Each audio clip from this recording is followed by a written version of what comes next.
유럽에 가보게 되면 일반적으로 교회 역사가 수백 년이 됩니다. 교회 역사가 수백 년이 되었다고 하는 이야기는 수백 년 동안 시작할 때 교인들이 그 교회 안에서 살고 있었다는 이야기는 아닐 것입니다. 수백 년 동안 그 교회의 목사님이 목회를 하셨다는 이야기도 아닐 것입니다. 그 교회의 예배당이 수백 년 된 예배당들입니다. 아주 놀라운 일들입니다. 수백 년 된 예배당 건물 안에다 필요에 따라서 에어컨 시설을 하고 또 난방 시설을 하면서 수백 년을 교회가 지탱해 왔습니다. 그러면 우리 교회는 도대체 몇 년 된 것입니까? 여러분, 우리가 역사를 생각할 때 수지교회라고 하는 단체를 그것이 없으면 안 될 수밖에 없는 그런 알맹이로 생각하지 않으면 참 의미를 발견하기 쉽지 않을 것 같습니다. 그러면 수지교회의 역사를 생각할 때 수지교회의 핵심이 되는 알맹이는 도대체 무엇입니까? 무엇을 가지고 우리는 수지교회가 몇 년 된 교회라고 이야기할 수 있겠습니까? 오늘 그 알맹이를 한번 찾아보았으면 좋겠습니다. 우리는 냉장고나 텔레비전을 판다고 했을 때 이미 그것을 갖고 있는 사람에게는 소용이 없고 없는 사람에게만 팔 수가 있습니다. 그러나 종교의 경우를 보게 되면 좀 다릅니다. 복음은 종교가 없는 사람만을 위한 것이 아니고 이미 종교가 있다 할지라도 예수를 믿지 않은 사람이라면 필요한 것입니다. 예수를 믿지 않고 있는 사람들이라면 이미 종교가 있든 없든 그 사람은 전도의 대상이 됩니다. 바울이 전도 여행을 하고 다녔던 지중해 연안의 국가들을 보게 되면 전부 다 기존 종교가 있는 국가들이었습니다. 그들은 이미 섬기는 신들이 있었고 종교가 있었습니다. 그러나 그것을 버리고 예수님을 구주로 믿을 것을 외친 것입니다. 이 원리는 그때나 지금이나 마찬가지입니다. 요즘처럼 소위 다원주의 또 민속 문화 보존을 따지는 분위기에서는 납득할 수 없는 그러한 원리입니다. 2년 전 교회 창립 주일에 마태복음 16장 가지고 한번 말씀드린 적이 있습니다. 이 마태복음 16장을 보게 되면 예수님께서 제자들에게 너희는 나를 누구라고 하느냐 이렇게 물으십니다. 이때 16절에 보게 되면 시몬 베드로가 대답하여 이르되 주는 그리스도시요 살아계신 하나님의 아들이십니다. 이렇게 고백을 합니다. 우리가 교회 와서 맨 처음 하는 것은 이 교회의 주인이 주님이시라고 하는 것, 이 고백이 정확해야 합니다. 이 시대의 교회가 힘들고 어려워지는 것은 이 교회가 내 것이다 그렇게 생각하는 사람들이 많기 때문에 교회가 어려워지고 복잡해지는 것입니다. 그런 마음은 주님의 소유권, 주님의 영광을 도적질하는 것입니다. 교회의 주인은 예수님이십니다. 나는 주님께 나왔습니다. 주님을 바라보며 주님께 충성하겠습니다. 이것이 바로 교인의 자세입니다. 그러면 교회의 구성원은 누굽니까? 성도들입니다. 그러면 성도가 누굽니까? 주님의 질문에 대하여 대답한 사람들입니다. 너희는 나를 누구라 하느냐? 주는 그리스도시요 살아계신 하나님의 아들입니다. 이 신앙 고백을 하는 사람이 성도라고 하는 것입니다. 여러분, 우리가 교회를 다니지만은 이 고백을 진정으로 하지 못하는 사람들이 많다고 하는 것입니다. 저는 목사로서 우리 수지교회 성도들 모두가 다 이 베드로의 고백을 진정으로 나의 고백으로 가슴 깊은 곳에서 주님 앞에서 담대하게 할 수 있는 여러분들이 다 되시기를 원합니다. 모두 앞에 이 고백하는 것이 무엇입니까? 교회로서는 세례식이 있습니다. 그래서 주는 그리스도시요 살아계신 하나님의 아들이십니다. 이것이 바로 성도가 해야 할 고백, 이 고백 위에 구원의 역사가 이루어지는 것입니다. 그렇다면 우리가 예수를 그리스도로 고백하면 다 되는 것이냐? 그렇게 고백하고 난 다음에 우리끼리 즐거워하면 되는 것이냐? 아닙니다. 이제 이 교회의 사명이 주어집니다. 그것이 바로 마태복음 16장 18절 말씀입니다. 또 내가 내게 이르노니 너는 베드로라. 내가 이 반석 위에 내 교회를 세우리니 음부의 권세가 이기지 못하리라. 아멘. 마태복음 16장 18절에 보게 되면 음부의 권세 그 옆에 숫자가 써 있습니다. 그 숫자 밑에서 찾아보게 되면 어떤 단어가 나오는데 대문이라고 하는 그 단어가 나옵니다. 대문을 넣어서 다시 읽으면 음부의 대문이 이기지 못하리라. 이 음부는 무엇입니까? 지옥을 말하는 것입니다. 이것을 의미해서 다시 해석하면 지옥의 대문을 부수리라. 교회의 사명이 무엇이냐? 지옥의 문을 부수는 것, 바로 그것입니다. 여러분, 이 땅에서 지옥의 문을 부술 수 있는 권세는 오직 한 군데 교회만이 가지고 있습니다. 여러분, 아멘이십니까? 아멘. 또한 19절에 보게 되면 내가 천국 열쇠를 내게 주리니 내가 땅에서 무엇인지 매면 하늘에서 매일 것이요 내가 땅에서 무엇인지 풀면 하늘에서도 풀리리라. 무엇을 가졌다고 무엇을 주었다고 말씀하고 있습니까? 천국 열쇠를 주었다고 했습니다. 지옥문을 부수고 천국을 열어서 그것을 인도하는 것, 이것이 바로 교회다, 이런 말입니다. 이것이 교회의 본질적인 그러한 사명입니다. 여러분, 우리가 교회를 20년 30년 다녔어도 교회는 무엇인가 질문하게 되면 막연한 대답을 하는 사람들이 많이 있습니다.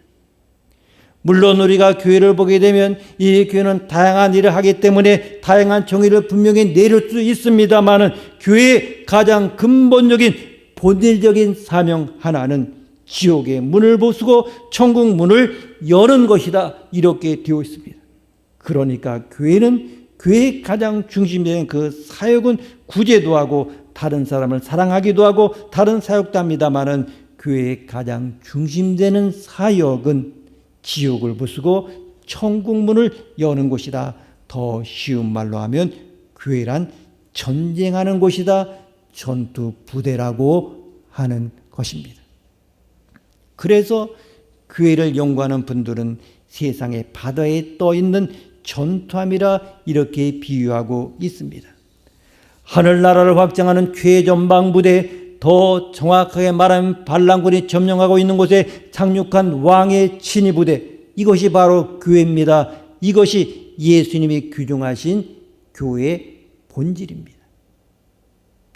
여러분, 이 세상을 보게 되면 하나님을 대적하는 마귀가 많은 사람을 속여서 하나님을 대적하게 만들고 거기에 이제 우리가 파송되어서 하나님이 참된 왕이시고 영원한 세가 있다는 것을 알리는 이것이 바로 교회의 사명이라고 하는 것입니다. 그래서 그 사명을 감당하기 위해서 주신 권세가 지옥의 문을 부술 수 있는 힘과 천국 문을 열고 사람들을 인도할 힘을 교회가 가지고 있다고 하는 것입니다. 여러분, 교회에서 제일 잘 쓰는 그 말이 무엇입니까? 회개라는 말입니다. 회개하라, 메타노이, 이것은 바로 군사적 용어입니다. 옛날에는 한 나라가 다른 나라를 쳐들어갈 때 미리 사신을 보내어 경고합니다. 너희들이 항복하면 살 수 있을 것이다. 그렇지 않고 싸우면 우리가 너희를 정복할 것이다. 예수님께서 회개하라, 천국이 가까웠다 외치실 때 그 말씀은 한 나라가 다른 나라를 쳐들어갈 때 외치는 그런 말이었습니다. 이제 새로운 임금, 새로운 나라가 임하니 너희가 과거에 섬기던 임금을 버리고 새 임금을 섬기라 할 때에 회개라고 하는 말을 썼습니다. 이처럼 사람이 그리스도인이 되기 위해서는 과거에 섬기던 임금을 버리고 예수님을 새 임금으로 섬기는 면이 필요한 것입니다. 이제 반란군의 그 장소를 제압하고 무릎을 꿇게 하고 칼을 목에 대어 하는 말이 바로 메타노이, 이렇게 말합니다. 쉽게 말하면 지금까지 섬기던 잘못된 왕을 버리고 참된 왕을 섬겨라. 잘못된 왕을 버리고 진정한 왕 앞에 무릎을 꿇어라. 이것이 바로 메타노입니다. 그렇지 않으면 어떻습니까? 땡강 잘라버립니다. 저는 동료들과 선후배들과 혹은 성도들과 교회에 대해서 나누다 보면 성도들 말할 것도 없고 교회에 대한 이미지가 교회의 근본 성격과 다르다고 하는 것을 봅니다. 우리가 교회를 생각할 때 어떤 것을 생각합니까? 교회를 푸른 초장, 맑은 물가 이렇게 생각합니다. 아름답고 평화로운 곳, 물론 이런 부분이 있습니다. 아름다운 모습이 있습니다. 정말 위로하시고 소생시켜 주시고 목자가 되어주시고 이런 아름다운 모습이 있습니다. 교회에서 또한 치료되기도 합니다. 그렇습니다. 그러나 교회의 가장 기본적인 기능이 무엇입니까? 싸우는 것입니다. 이것을 잊어서는 안 됩니다. 지옥의 문을 부수고 천국문을 여는 것이 바로 교회다. 그러다 보니 그 교회에 대한 개념이 잘못되었다 보니 우리 모두가 그리스도의 군사라고 하는 그 개념이 적습니다. 십자의 군병으로 능력 있는 사역을 감당하지 못하는 교회가 많아졌습니다. 저는 목사로 영적인 전투의 지간이라는 그 생각, 그 사명 확실히 가지고 있습니다. 그래서 어둠과 영적인 권세에 대하여 한번 붙어보자, 싸워보지 주님이 대장이셨는데 이기셨는데 진리가 있나 한번 붙어보자, 기도하며 싸우면 되지. 내 힘으로 싸우는 거야? 아니야. 내 힘이 아니지 않습니까? 근본적으로 그런 마지막 그 승리의 날에 실패한 사람으로 남지 않겠다. 싸우겠다. 그리고 싸우다 죽이면 멸류관이지. 이런 생각하는 것입니다. 교회의 이미지를 우리가 정확하게 본질에 대해서 정확하게 이해할 수 있어야 합니다. 에베소라고 하는 중동 아시아 북쪽 지역에 불이 났습니다.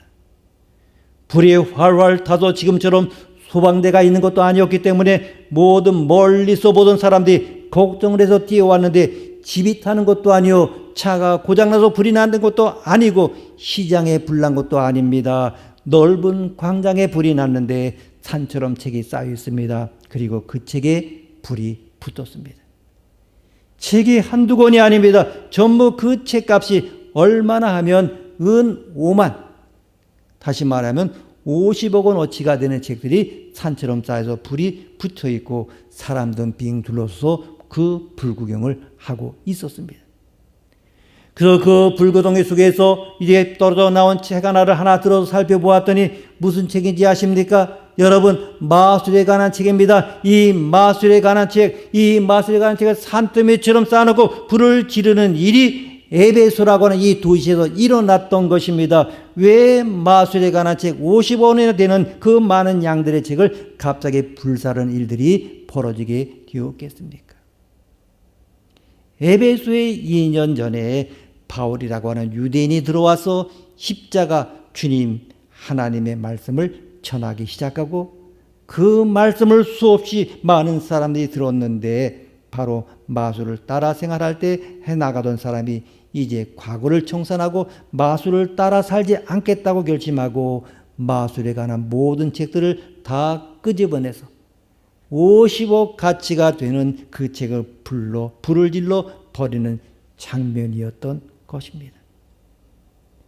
여러분, 옛날 사람들은 마술을 따라 살아갑니까? 이런 것 아닙니다. 서울의 어느 초등학교도 조사를 했답니다. 그런데 한 학년에 40% 아이들이 몸에 뭘 갖고 다니느냐? 부적을 갖고 다닌다고 하는 그 조사 결과가 나왔습니다. 아주 놀란 일입니다. 여러분, 점치는 사람이 성행합니다. 요즘 공영방송 보게 되면 연예인들이 자기의 어떤 것들 보게 점치러 가는 그런 모습 계속 방영되지 않습니까? 그때로는 어떤 주역풀이하기도 하고 그리고 어떤 여러 가지 많은 것, 주술적인 것, 그런 미신적인 것들을 공영방송에서 연예인을 통해서 막 그런 것들을 보여주고 있습니다. 프랑스는 요즘처럼 과학이 발달한 시대에 세금을 내며 점을 치는 점쟁이들이 프랑스 파리에 몇 명이지 아십니까? 4만 명 넘게 있다고 합니다. 세금을 내고 점을 치는 사람들입니다. 정말 이렇게 살던 사람들이 바울이 하나님의 말씀을 전하는 걸 듣고 이제는 더 이상 우리의 힘으로 마술을 부려가면서 병자를 고치고 마술을 부려가면서 어떻게 돈을 벌어야 될지를 발견하고 마술을 부려가면서 어느 학교에 가야 좋을지를 점을 쳐보는 그런 일을 중단하기로 결심했다는 이야기입니다. 어떻게 이런 일이 생길 수 있었겠습니까? 엄청난 변화요, 온 도시가 발칵 뒤집히게 됩니다. 55어치의 마술에 관한 책들을 불태우는 사건이 벌어지자 에베소 전체는 난리가 나버리고 말았습니다. 왜? 그 당시 책이 지금처럼 흔하지 않을 때입니다. 파피루스나 가죽에 쓴 책들이기 때문에 굉장히 귀한 책들이었는데 그것들을 산더미처럼 쌓아놓고 불 지르는 일이 생기자 에베소 전체 도시가 난리가 났습니다. 무슨 일이야? 왜 그러냐? 온 도시가 난리를 치며 서로 묻는데 전부 대답이 하나로 몰려가고 있습니다. 이 에베소에 예수님의 교회 하나가 세워졌습니다. 그 교회에서 말씀을 들은 사람들이 발칵 마음이 뒤집혀져 가지고 이제는 예수님만 믿으면 살겠다고 55어치 마술책을 모아가지고 지금 불을 지르고 있는 것입니다. 책을 불태웠다고 하는 것은 인연을 끊는다는 것을 말합니다. 그 당시는 책이 비쌌습니다. 정말 인쇄술이 없었기 때문에 책을 일일이 손으로 써서 만들어야 했습니다. 아무나 책을 소유하지 못했습니다. 오늘 본문에 그러면 왜 불태워 버려야 되느냐? 불은 심판을 상징합니다. 여러분의 집에 우상이나 그리고 이방 종교에 의미 있는 물건이 있다고 한다면 그런 것도 수집하지 마시고 태워버리는 것이 좋습니다. 그것은 영적으로 유익하지 못합니다.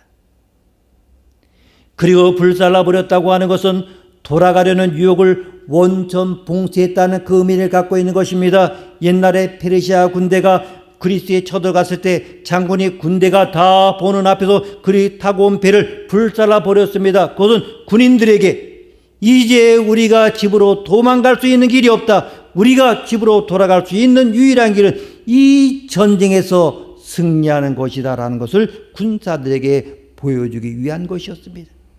이처럼 마술할 때 쓰던 책들을 불살라 버리는 것은 이제는 과거로 돌아가지 않겠다는 뜻입니다. 과거로 돌아갈 수 있는 길을 원천 봉쇄하겠다는 뜻입니다. 값비싼 물건임에도 불구하고 아끼지 않고 불태웠다는 그 사실에 주목해야 합니다. 다시 말하면 예수님을 믿고 나서 물질적인 손해를 감수하겠다고 하는 뜻입니다. 온 사람들의 도시가 뒤집히면서 예수를 믿겠다고 하는 교회가 생겨나서 에베소 교회가 생겨나게 된 것입니다.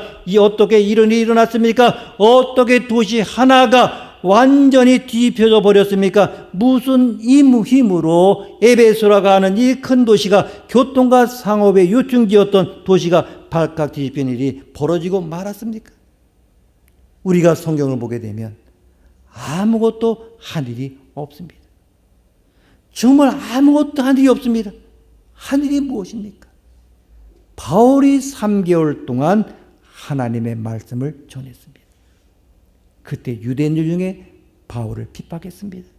바울을 비난했습니다. 바울을 욕합니다. 없어져야 할 사람이라고 소문을 퍼뜨립니다. 이때 회당이라고 하는 장소에서 말씀을 전하던 바울이 그 사람들과 한마디도 싸우지 않고 비판하는 사람과 마주서도 자기를 변명하지도 않고 그 자리를 도망하여 나옵니다.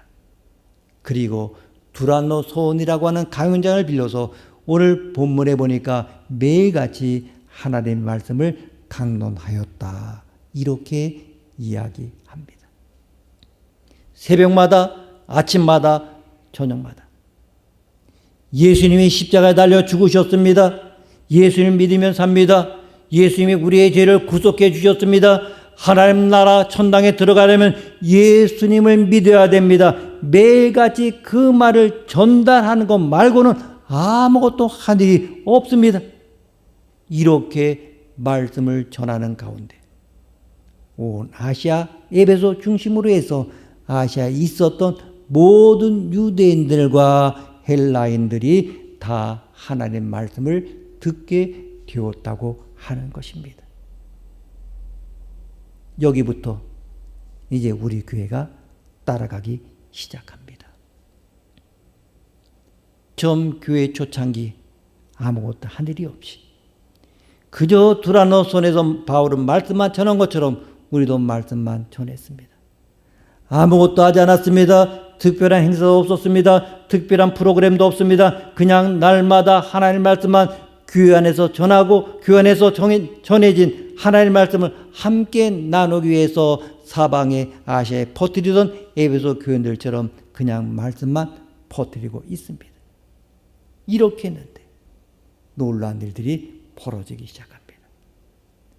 사람들이 바울이 한 말을 바울이 이야기한 것으로 듣지 않고 예수님께서 하시는 말씀으로 듣기 시작합니다.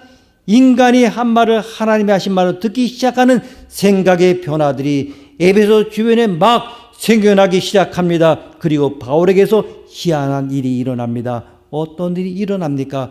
바울에게 손만 대면 안진뱅이가 일어납니다.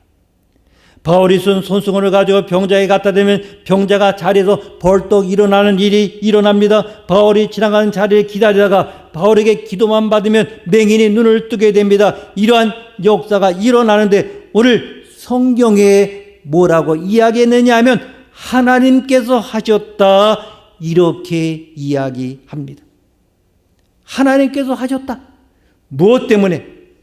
바울은 날마다 두라노 손에서 말씀만 전한 것뿐이고 말씀을 들은 사람들이 각처로 돌아다니면서 소문을 낸 것뿐입니다. 그런데 말씀이 사방 팔방 전해지면서 2년이 지나자 하나님께서 바울 속으로 에베소 교회 속으로 내려오시고 하나님이 병자를 고치시고 하나님이 맹인을 고치시고 하나님이 앉은 맹인을 일으키시는 역사를 시작하기 시작했다는 이야기입니다. 여러분, 우리 교회가 22년이 되었습니다. 특별한 프로그램 없습니다. 그냥 전통적인 예배 중심의 교회입니다. 그냥 예배를 통하여 말씀을 전합니다. 이제 하나님이 내려오셔서 희한한 일이라고 표현된 본문의 말처럼 하나님께서 이런 일들을 하실 때가 되었다고 저는 믿습니다. 이제 하나님이 수지교회를 통하여 말씀이 자꾸 퍼져 나가고 수지교회 강단을 통해 흘러가서 이 말씀이 퍼져 나갈수록 하나님이 내려오시고 희한한 일을 해 나가시게 될 것입니다. 여러분, 지금 너무 힘이 들죠. 22년이 되었지만 돌이켜보면 교회가 침체되었습니다. 코로나로 인한 사회적인 환경 및 여러 가지 일들로 인하여 무기력에 빠진 것 같기도 합니다. 의욕상실에 빠진 것 같습니다. 그런데 저는 이런 이야기를 들었습니다. 우리 수지교회가 지금 개척한다고 하면 그 옛날 개척했을 때보다 훨씬 더 풍부한 일꾼과 함께 시작하는 거라고, 그러게 다시 개척하는 마음으로 시작한다면 수지교회를 통하여 더 큰 역사를 이루실 거라고 저는 이 이야기를 듣고 너무나 감사했습니다. 수지교회를 이처럼 사랑하고 위하여 기도하고 계신 분이 많구나. 그렇습니다. 일당백입니다. 지금부터 다시 시작할 수 있습니다. 이런 마음들이 모이면 그리고 함께하면 그 큰 일을 이룰 수가 있습니다. 그리고 요즘 장로님과 안수 집사님들이 금요일에 줌으로 중보 기도회를 하신다는 이야기도 듣습니다. 너무나 귀한 일입니다. 누가 시킨 것도 아닙니다. 그냥 자발적으로 지금 이제 교회가 기도할 때라 생각하고 이제 기도합니다. 힘이 됩니다. 소소히 작은 공동체 속에서 움직이고 있는 기도 모임, 또한 교회를 향한 아름다운 마음의 모음, 한마음 한뜻으로 가며 헌신하는 그 섬김들 아주 감사합니다. 요즘 뭐 유행하는 거 라떼는 말이야 있습니다만은 우리 어른들이 나 때는 말이야 이러신 것이 아니라 나 때는 말이야 하시는 그 중에는 오히려 우리가 배울 것도 많고 솔선수범하시는 그 놀라운 일이 거기 있지 않습니까? 그동안 수지교회 1세대의 장로님들, 권사님들 수고 많이 하셨습니다. 은퇴하시고 은퇴를 앞두고 계십니다. 그 섬김이 없었다고 하면 교회가 교회됨을 나타내지 못했을 것입니다. 이 세대로 넘어가고 있는데 또한 일꾼들이 세워져야 되고 바톤 터치가 잘 이루어져야 됩니다. 예, 그러한 바램들이 일어나고 있음으로 인하여 정말 감사합니다. 우리 자녀들은 어떻습니까? 너무나 유혹 많은 환경 속에 살고 있습니다.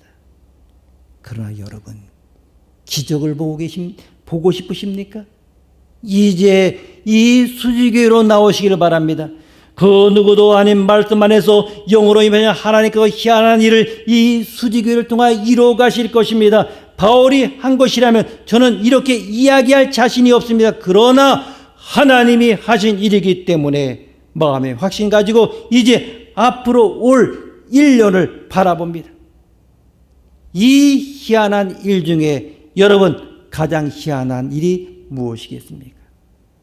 어떤 사람이 그렇게 이야기했다고 그럽니다. 천지를 창조하신 것보다 더 큰 기적이 무엇이냐? 나 같은 죄인이 예수님을 믿게 된 것이다. 전적으로 동감되는 말씀입니다. 왜? 성경은 말하기를 사람의 목숨이 천하보다 귀한 것이라는 말씀하고 계시기 때문에 내가 예수를 믿는다는 그 일, 천지를 창조하신 일보다도 더 대단하고 더 희한한 기적이 아닐 수가 없습니다. 이제 수지교회를 통하여 일어날 일들을 말씀을 드립니다. 돈이 없으면 못 사는 줄 알았던 사람들이 돈보다 하나님을 더 좋아하는 역사가 일어나게 될 것입니다. 자녀의 문제라면 마음이 빠져서 함정에 빠졌듯이 헤매어 나오지 못하던 어머니나 아버지들이 하나님 사랑을 붙잡고 자녀에 빠졌던 늪속으로부터 빠져나오는 역사가 있게 될 것입니다. 비즈니스 때문에 염려하고 걱정하며 거기에 인생 전부를 걸며 살던 사람들이 예수님을 위해 사는 것이 인생에 있어서 가장 귀한 일이라고 하는 새로운 가치관으로 바뀌는 역사가 있게 될 것입니다. 2주 전에도 말씀드렸습니다마는 사람이 변하는 것 언제입니까? 강제적으로 무력을 행해서 제압하면 상대가 변합니까? 아닙니다. 수대반의 순교 현장을 한번 기억해 보십시오. 여러분, 스데반의 순교 현장의 장면에 돌을 든 원수가 등장합니다. 걸어가서 스데반의 머리에 대고 그 돌을 찍는 것입니다. 멀리서 던지는 것이 아닙니다. 돌에 맞아 죽는다는 것은 그렇게 멀리서 던진 돌에 맞는 것이 아닙니다. 그리고 이제 죄 없이 이 없이 돌에 맞아 죽는 스데반이 등장합니다. 그리고 스데반이 하늘을 보게 됩니다. 하늘에 계신 하나님과 예수님이 등장하십니다. 이 장면에서 우리가 뭘 배울 수 있습니까? 여러분, 이 죽음을 앞둔 스데반이 이제 하나님의 목표를 합니다. 영원한 세계, 천국, 천당, 그 천당으로 나를 끌어들이시려고 하는 아버지 하나님의 완전한 사랑, 완전한 지혜, 완전한 능력을 믿습니다. 그렇게 믿고 있는데 원수들이 와서 돌로 스데반을 쳐서 죽이기 시작합니다. 스데반은 이 순간에 이유 없이 나를 돌로 치는 원수도 둘러싼 이 순간에 하나님이 자기를 위해 준비하신 목표, 하나님의 나라, 똑같이 하나님과 같은 마음으로 그 목표를 바라봅니다. 그때 스데반의 얼굴이 천사의 얼굴로 변합니다. 빛이 나고 광채가 납니다. 그러면서 스데반이 이야기합니다. 하나님의 목표가 나를 하나님 나라로 이끌어가는 것이기에 원수들이 이 내 생에 끼어들어서 나를 죽이고 있지만 이 순간 나에게는 최선의 순간이다. 그런데 하나님 나를 돌로 쳐 죽이고 있는 이 원수들 어떻게 합니까? 이들의 죄를 이들에게 돌리지 말아 주옵소서. 나를 이끄시는 하나님의 그 손길이 하나님의 나라로 나를 끌고 가는 이 마지막 인생의 순간에 나를 하나님의 나라로 보내기 위하여 내 인생의 내 삶에 끼어든 이 원수들의 죄는 누가 책임집니까? 하나님 저들을 용서해 주옵소서. 그런데 영원한 아버지의 목표대로 영원한 나라 행복의 극치를 이루고 있는 그 나라로 받아 주옵소서. 이렇게 기도하고 갑니다. 여러분, 우리가 사도행전에 보게 되면 사울이 그 자리에 있었잖아요. 그리고 이후에 다메섹 도상에서 주님을 만나 변했습니다. 이제 오늘 본문 속에서 바울이 입으로 말했던 것처럼 사람의 입이지만 그 입을 통하여 전달되는 하나님의 말씀은 원작보다 100개를 터뜨려 변하지 않는 사람의 마음을 말씀이 다음 마음마다 변화시키고 바꿔버리고 새로운 사람으로 만들어가지 않습니까? 이제 이것이 우리를 통하여 주님의 몸된 교회인 수익을 통하여 일어나게 되는 것입니다. 천지개벽하는 것 더 쉽습니다. 그러나 죄인의 마음에 하나님의 사랑에 더 쉽겠습니까? 그러나 수익에서 희한한 일들이 일어나게 될 것입니다. 누가 하십니까? 하나님이 하십니다. 왜 하십니까? 수지교회는 하나님 말씀만 들려지는 교회이기 때문에 그렇습니다. 자, 하나님께서 어린아이로부터 어른에 이르기까지 모든 사람의 마음이 하나님의 사랑할 수 있는 마음으로 바꾸시기 위하여 역사하기 위하여 우리가 해야 될 첫 번째 것은 말씀을 듣고 말씀을 전하는 것입니다. 두 번째는 수지교회 안에 인간의 말이 들리지 않게 하는 것입니다. 수지교회를 바라보게 되면 걱정이 생기십니까? 그러면 걱정 마시고 무릎을 꿇고 하나님께 주님께 기도하는 음성으로 바꾸시기를 바랍니다. 이 습관이 가정으로 나가서 가정에서 걱정이 생기십니까? 어느 교회 어느 세대든 수지교회에 속한 가정 안에는 인간의 소리가 들리지 않게 해야 합니다. 걱정거리가 생길 때마다 무릎 꿇고 주님께 기도합니다. 불평거리가 생길 때마다 무릎 꿇고 기도하는 중에 불평거리를 감사로 바꿔버립니다. 모든 시기와 미움과 원망이 생길 때 그대로 입으로 내뱉지 말고 무릎 꿇고 하나님께 기도하는 중에 하나님의 음성으로 바꿔버릴 때 우리 교회 안에서는 하나님께서 희한한 일들을 해 나가시는 교회가 될 수 있을 것입니다. 2000년 전에 에베소 교회에서 일어난 이 엄청난 일, 에베소 전체가 난리가 일어난 이 일, 수지교회를 통해서 수지교회 안에서 수지구 안에서 난리가 일어나는 일로 바꾸어질 때 수지교회 역사는 22년 된 교회가 아니라 여러분 2000년 된 교회가 될 것입니다. 이 에베소 교회는 수익의 알맹이를 2000년에 이 땅에 이루어 놓았던 교회입니다. 이제 우리 교회가 그 뒤를 따라가고 하나님의 행하시는 희한한 일들로 가득 찰 수 있는 샘물과 같은 강물의 근원과 같은 교회가 되기를 주의 이름으로 축원합니다. 기도하시겠습니다. 하나님 아버지, 수주교회 조직이 갖추어진 지 22년이 되었습니다. 그러나 하나님 말씀 붙잡고 사도 바울이 에베소를 뒤집은 것처럼 오직 하나님의 말씀만 붙잡고 나가는 수지교의 역사는 바울이 에베소 교회를 세울 때부터 시작된 것이라 믿어 고백하며 하나님께 감사를 드립니다. 하나님, 살아 내려오셔서 스스로 역사하시는 모습을 우리 눈으로, 우리 귀로, 우리 마음으로 보고 듣고 느낄 수 있게 하여 주옵소서. 앞으로 하나님께서 행하시려고 하는 희한한 일들을 기대하며 새로운 한 해 23주년을 향해서 발걸음을 옮겨 놓습니다. 하나님 동행하여 주옵소서. 존귀하신 예수님의 이름으로 기도드립니다. 아멘.